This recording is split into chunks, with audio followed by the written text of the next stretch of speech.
we have a very specific image of what it means to be middle class in Indonesia today. It usually involves a comfortable office job, weekend trips to massive shopping malls, and enough disposable income to buy things simply because they look nice. But under the surface of the iced lattes and the curated outfits, keeping up with this lifestyle has become exhausting. There is a deep, quiet anxiety running through these exact crowds. That anxiety is entirely justified by the numbers. According to official data from the Badan Pusat Statistics, between 2019 and 2024, the Indonesian middle class didn't grow. It shrank dramatically. In just 5 years, 9.5 million people were wiped out of the middle class. They didn't move up to a higher wealth bracket. They were forcefully demoted down into the highly vulnerable, aspiring middle class, or pushed even lower into the brink of poverty. So if you have a decent job, but your bank account hits 0 days before your next paycheck, it is likely not a personal failure.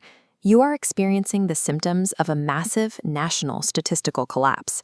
To understand how millions of people are sliding backward, we have to treat the middle-class household like a corporate balance sheet. Right now, the basic math of survival is broken. Let's look at the income column. Formal salaried job creation has largely stagnated. Millions of young graduates are forced to enter the gig economy, taking on freelance work or driving motorcycle taxis, where income fluctuates daily and corporate safety nets do not exist. Even for those lucky enough to secure a formal office job, annual wage hikes are negligible. On average, salaries are creeping up by a tiny 1 to 4% each year. That tiny raise is immediately swallowed by what we can call invisible inflation. The cost of basic, unavoidable necessities, like hospital bills, university tuition, and daily staples like rice, regularly jump by double digits. Your nominal salary might look exactly the same on paper, but the actual purchasing power of your money is in a rapid freefall. You are running a marathon with your shoelaces tied together. Now look at the expense side of the balance sheet. This is where we find the structural trap of the sandwich class. Government economic policy heavily favors the extreme ends of the spectrum. The poorest citizens receive direct food subsidies and free state healthcare. At the top, the wealthy enjoy tax holidays, corporate incentives, and assets that beat inflation. The middle class falls straight into the policy vacuum. Before you even touch your salary, it is aggressively sliced down by income tax, mandatory BPJS health premiums, and soon the new Tapera housing deductions. When you finally go to spend the little that's left, you are hit again with rising value-added taxes. This creates an incredibly fragile existence. Because savings are nearly impossible to build, a single unexpected medical emergency or a broken motorcycle engine can instantly push a family out of the middle class entirely. The state effectively uses the middle class as a limitless funding engine for its programs. Yet when the economic waters get rough, these exact taxpayers are left treading water without a life vest. Caught between stagnant wages and massive deductions, people develop a deeply destructive behavioral response. They try to fake the math. The pressure to maintain status is immense. Social media creates a persistent illusion that everyone around you is effortlessly affording new smartphones, concert tickets, and aesthetic cafe meals. Opting out feels like social failure.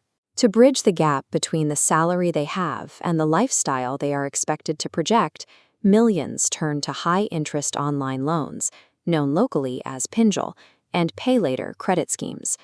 This creates a fatal cycle. A worker's future paycheck is already entirely spoken for before it is even deposited, entirely dedicated to paying off last month's lifestyle choices. In a desperate attempt to maintain the illusion of wealth, the middle class converts a systemic national economic squeeze into an inescapable personal debt trap. The collapse of these household budgets dictates the health of the entire nation.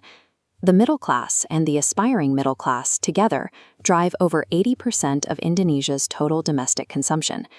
When this massive demographic stops buying goods because every spare rupiah is eaten by taxes and high-interest debt, the retail and manufacturing sectors suffer immediate revenue drops. You can trace this lack of spending straight to the factory floor. Unsold goods pile up in warehouses, forcing companies to halt production, shut down facilities, and lay off the very workers who make up the middle class. The demotion of 9.5 million citizens is a catastrophic engine failure that threatens to stall Indonesia's broader economic future. You cannot afford to wait for the government to design a macroeconomic policy to save you. You must aggressively protect your own microeconomy right now. Start by aggressively managing your cash flow. Delete the Paylater applications, reject high-interest consumer loans, and stop spending money you don't have to impress people on the internet. Take whatever money you free up and build a cash emergency fund. Invest time into learning skills that are difficult for an algorithm or a cheaper worker to replace. You have to weave your own safety net. Surviving as a member of the sandwich class requires recognizing that the balance sheet is currently rigged against you. To survive it, you have to refuse to play a losing game of consumerism